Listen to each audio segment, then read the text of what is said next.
नमस्ते भाई, math insider में आपका स्वागत है। कैसे हैं आप सब? उम्मीद करते हैं आप सब अच्छे होंगे, लगातार अपनी पढ़ाई करेंगे। दोस्तों, इस वीडियो में देखेंगे एमपी पुलिस एग्जाम के लिए टॉप 15 सवाल। ये हमारे टॉप 15 सवाल का चौथा वीडियो। इससे पहले हमने 3 वीडियो अपलोड करा दिया, यानी 45 क्वेश्चन हमने करा दिया। आज को मिला के 60 क्वेश्चन हो जाएंगे। इन 60 क्वेश्चन को करने के बाद आपकी शिफ्ट में अभी तक जितने भी पेपर पूछे गए, स्पेशली दिसंबर में जितने भी क्वेश्चन पूछे गए, हर टाइप कंप्लीट हो जाएगा। 15 प्रश्न, 15 नंबर आपके पक्के। 8 दिसंबर के बाद जिनका पेपर है, इस वीडियो को ज़रूर देखिएगा। इस वीडियो को पूरा देखा करिए और पूरा देखने के बाद एक छोटा सा कमेंट करिए कि भैया क्लास हमें कैसी लगी। अगर आपको अच्छी लगे तो अच्छी, बेकार लगे तो बेकार। और दूसरा कमेंट ये कि आपका पेपर कब तक है, जिससे मुझे पता चल सके कि अभी कितने बच्चों का पेपर बचा है, कि ये सीरीज लगातार जारी रखनी है कि नहीं, जिससे हमें पता चल जाएगा। तो हम सीरीज लगातार जारी रखेंगे। बस आपको छोटा सा कमेंट करना है और अपने दोस्तों के पास भी अगर आप इस वीडियो को शेयर कर सकते हो शेयर कर लीजिएगा। पीडीएफ के लिए वही पुराना मैथ इनसाइडर नाम से टेलीग्राम चैनल है, वहाँ से जुड़कर आप लोग इसकी पीडीएफ भी प्राप्त कर सकते हैं। चलिए शुरू करते हैं आज की वीडियो को।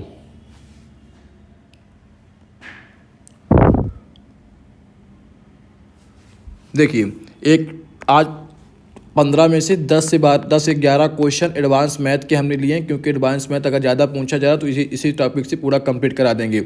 एक समबाहु त्रिभुज का क्षेत्रफल ज्ञात कीजिए जिसकी भुजा 10 सेंटीमीटर है। तो समबाहु त्रिभुज के क्षेत्रफल का फार्मूला आप सबको याद होना चाहिए। समबाहु त्रिभुज का क्षेत्रफल बराबर होता है √3/4 ए स्क्वायर। ए स्क्वायर का बराबर होता है भुजा। यहाँ पे ए का मान कितना दिया है?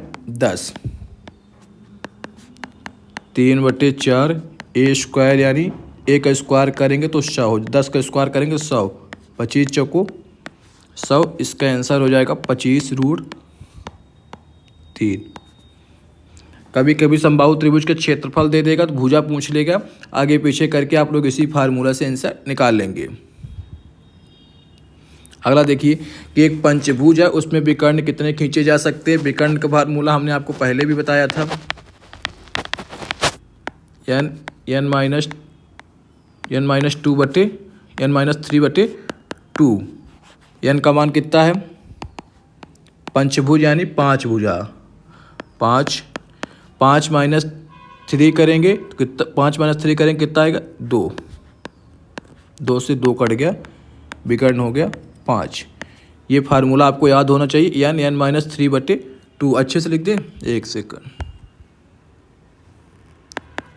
n-3/2 तभी आप पंचभुज में यानी किसी भी बहुभुज में विकर्ण की संख्या निकालने के लिए फार्मूला याद होगा। इस फार्मूला में रख देंगे, आंसर निकल के सामने आ जाएगा। मान लीजिए यहाँ पे अष्टभुज होता तो n बराबर 8 हो जाता, षष्ठभुज होता तो n बराबर 6 हो जाता। अगला देखिए, प्रिज्म और पिरामिड से बहुत सारे क्वेश्चन पूछे गए, तो हमने एक वीडियो प्रिज्म पिरामिड का बना दिया है। बहुत से बच्चों ने इसको देख लिया। अगर आपने ना देखा हो जाकर वहाँ से देखिएगा। यहाँ हम आपको सिर्फ सवाल कराएंगे, कैसे सवाल करना है। एक प्रिज्म जिसका आधार एक समकोण त्रिभुज है, जिसकी भुजा 30, 40, 50 है, प्रिज्म की ऊंचाई 10 है, तो प्रिज्म का आयतन बराबर होता है आधार का क्षेत्रफल गुणे ऊंचाई। आधार का क्षेत्रफल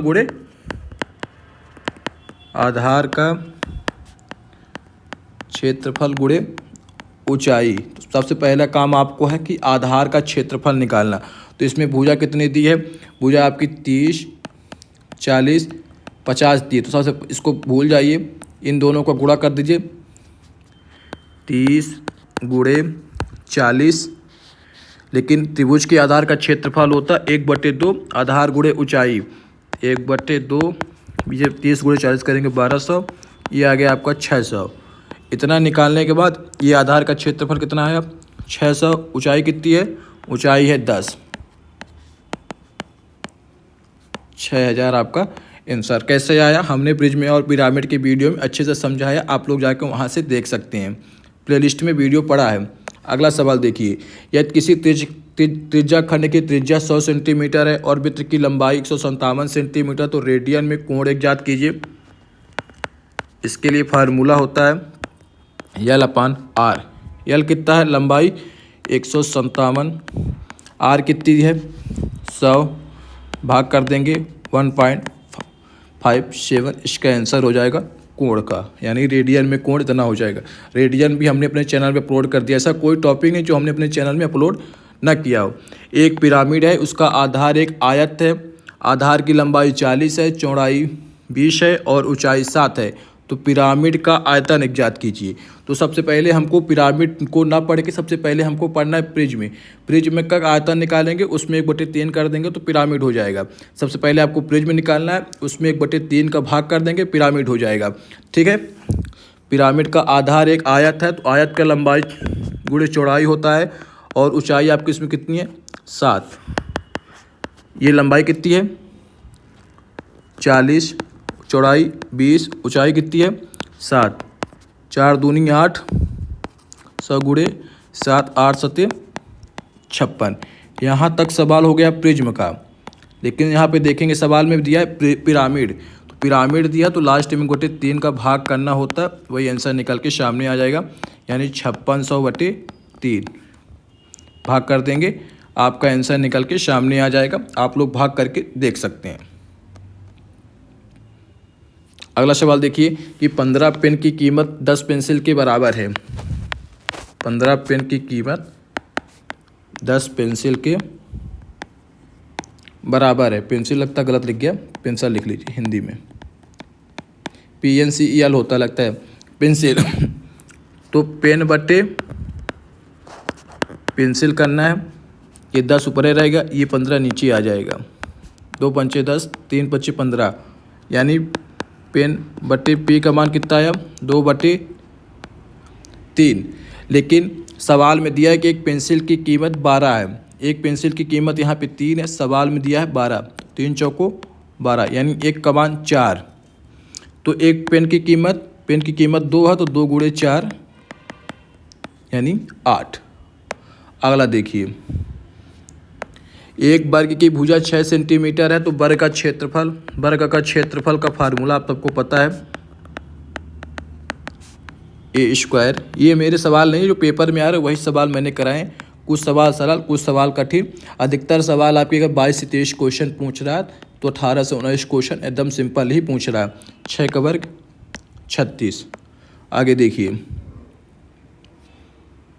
त्रिभुज की भुजाओं का अनुपात 3:4 है। दूसरे त्रिभुज की भुजाओं का अनुपात माफ़ करिए, त्रिभुज की भुजाओं का अनुपात 3:4:5 है। दूसरे त्रिभुज की भुजाओं का अनुपात 6:8:10 है। पहला त्रिभुज, दूसरा त्रिभुज, पहले में 3:4:5 है, दूसरे में 6, 8 और 10 है। तो पूछ रहा है कि दोनों त्रिभुज क्या होंगे। तो इनको काटेंगे, 3 दूनी 6, 4 दूनी 8, 5 दूनी 10, 3 4 5 इधर भी है, 3 4 5 इधर ही है। यानी भुजा जब आपकी बराबर हो तो दोनों त्रिभुज क्या होते हैं समरूप। एक ऑप्शन में रहेगा समरूप, एक ऑप्शन में रहेगा सर्वांगसम। सर्वांगसम तब कहेंगे जब डिट्टो सेम आ जाए। जैसे 3 4 5 यहाँ दिया था 3:4:5, यहाँ भी 3:4:5 होता तो सर्वांगसम हो जाता। लेकिन सवाल हल करने के बाद अगर इस प्रकार आएगा तो समरूप होगा। अगला सवाल देखिए, 60 छात्रों का औसत 20 है और 20 अन्य छात्रों का औसत 18 है। तो सभी का औसत 60 गुणे 20 कर देंगे। सभी का पूछा है तो 20 गुणे 18 कर देंगे। कुल टोटल कितने छात्र हो गए 60 यहाँ पे हो गए और 20 यहाँ पे हो गए। तो 60 20, 60 + 20 कर देंगे। इन दोनों का गुणा कर दीजिए। 60 गुणे 20 करेंगे, 6 दूनी 1200, 18 दूनी 36, 360, ये हो गया 80। 1560 जोड़ेंगे तो 156/8, सीधे 8 का भाग ही दे दीजिए। 8 × 8, 8 8 9 72, 8 पंचे 40, यानी 19.5 इसका कुल औसत हो जाएगा। अगला सवाल देखिए, सांख्यिकी से एक सवाल पूछा गया कि 10 15 और 20 25 का माध्यक ज्ञात कीजिए। यहाँ पे देखेंगे 10 15 20 25 और 30, सभी में अंतर देखेंगे तो 5 5 का है। इसका औसत तो निकालना सबसे आसान हो गया। एक संख्या इधर से, एक संख्या इधर से, एक संख्या इधर से बचाइए, यही इसका माध्य हो गया यानी औसत हो गया। लेकिन अगर आपको नहीं समझ में आया तो कैसे करेंगे देखिए ये पेपर में करने के लिए यही तरीका आपको अपनाना है जब आपका अंतर सेम हो। लेकिन अगर आपको 0 से करना है तो कैसे करेंगे देखिए।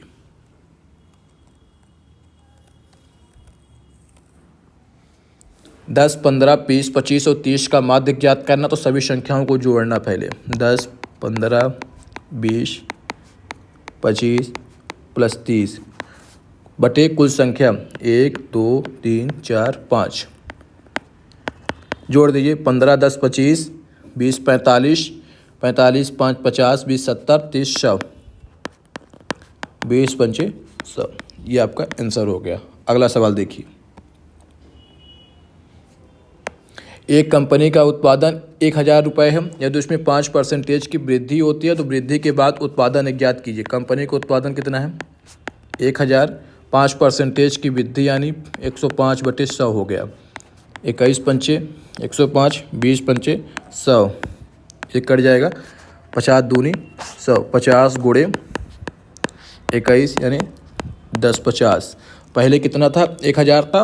वृद्धि के बाद उत्पादन कितना हो जाएगा? 1050 यानी 50 की वृद्धि। देखिए 5 वर्ष पहले 4 व्यक्तियों का औसत 20 था। 4 व्यक्ति हैं, उनका औसत 20 है, तो कुल टोटल कितना हो गया? 80। लेकिन सवाल बोला है तो वर्तमान में उनकी औसत आयु, ये 5 वर्ष पहले है। 5 वर्ष पहले है, चार व्यक्ति थे। एक व्यक्ति को 5 साल आगे लाएंगे तो 5 का गुणा होगा, तो 4 व्यक्ति हैं तो 4 का गुणा कर दीजिए 20। इस 80 में 20 जोड़ देंगे तो हो जाएगा आपका 100। वर्तमान में उनकी औसत आयु बोला है, 4 व्यक्ति हैं तो 4 का भाग।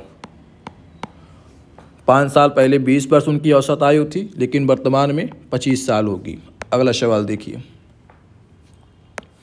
ए किसी काम को 15 दिनों में, बी 20 दिनों में कर सकता है। वे दोनों मिलकर 4 दिन काम करें तो कुल काम का कितना भाग शेष बचेगा? ए कितने दिन में करता है? 15। बी कितने दिनों में करता है?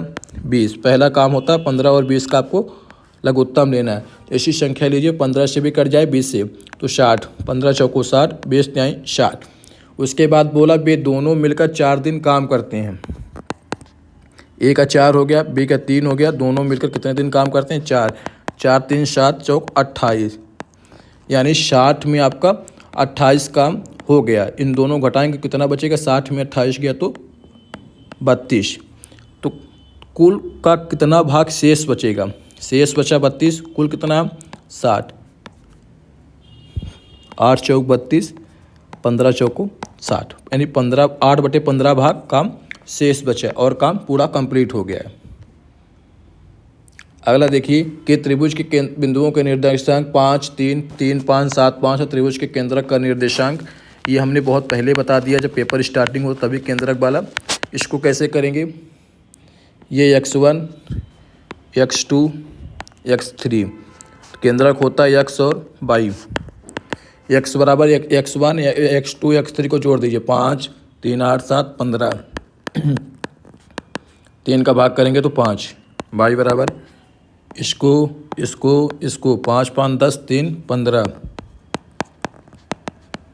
x और y आ गया 5, 5, 5। अगला सवाल देखिए।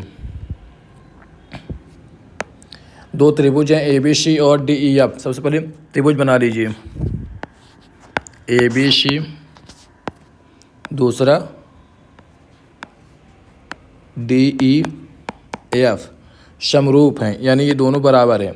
तो AB का मान कितना है? 8, BC का मान कितना है? 11, CA का मान कितना है? यानी 13। EF का मान कितना है? 33। जो दिया मैं उसी को लिख रहा हूँ। DF का मान कितना है? 39। तो DE का मान कितना है? वही तो निकालना, तो इसको मान लीजिए x। ये दोनों जब बराबर हैं, 11 में 3 का गुणा हो रहा था 33 हो रहा है। ये 13 में इधर 3 का गुणा हो रहा था 39 हो रहा है। तो इस 8 में भी 3 का गुणा होगा तो कितना आ जाएगा? 8 त्रिक 24। तो x का मान 24। इन 3 में आपको जैसे मान लीजिए कभी कभी ये दे देगा तो ये पूछ लेगा। इसी प्रकार तुलना करके आप लोग निकाल सकते हैं। पूरे सवाल आज ही कंप्लीट हो गए। वीडियो अच्छा लगा तो वीडियो को लाइक कर लीजिए, मैथ इनसाइडर को सब्सक्राइब कर लीजिए। इसी प्रकार आपको वीडियो अच्छा लगे तो अपने दोस्तों के पास भी आप लोग इस वीडियो को शेयर कर सकते हैं, जिससे अगर आप लोग इसकी PDF चाहते हैं तो मैथ इनसाइडर नाम से टेलीग्राम चैनल है, वहाँ से जुड़कर आप लोग इसकी PDF जरूर प्राप्त कर लीजिएगा। आप कमेंट करके बताइए कि आपका पेपर कब है और कौन से शिफ्ट में आपका पेपर है। इसके बाद आपको कोई अन्य जैसे कि अगर कोई और चीज़ें पढ़नी है तो 32 से 33 वीडियो हमारे प्लेलिस्ट में है। 10-10, 12-12 मिनट की हर टॉपिक हमने कंप्लीट करा है, पूरा अर्थमेटिक, पूरा एडवांस। जो आपको पढ़ना है आप चुपचाप जाइए, प्लेलिस्ट देखिए और अच्छे से पढ़ लीजिए। उससे बाहर आपको पेपर देखने को नहीं मिलेगा। आपका एक ही काम है, चैनल को सब्सक्राइब करना। दूसरा, आप लोग कमेंट कर सकते हैं कि भैया हमारा MP पुलिस का पेपर हो गया, अब आप इसकी क्लास चालू कर दें। जैसे होमगार्ड की वैकेंसी आने वाले तो होमगार्ड के लिए जो मैथ आएगा उसकी क्लास चालू कर दें, कि छात्रावास अधीक्षक की वैकेंसी आने वाली उसके लिए मैथ की चालू कर दें, ग्राम पंचायत सचिव की आने वाली उसके लिए चालू कर दें, या SI के लिए ASI और SI के लिए जिसकी आप कहेंगे उसकी क्लास इसी चैनल पे चालू हो जाएगी। वीडियो अच्छा लगे तो वीडियो को लाइक कर लीजिए, मैथ इनसाइडर को सब्सक्राइब कर लीजिए। PDF के लिए मैथ इनसाइडर नाम से टेलीग्राम चैनल है, वहाँ से जुड़कर आप लोग इसकी PDF भी प्राप्त कर सकते हैं। चलिए मिलते हैं अगले वीडियो में, तब तक अपना ध्यान रखिए, लगातार पढ़ते रहिए। धन्यवाद।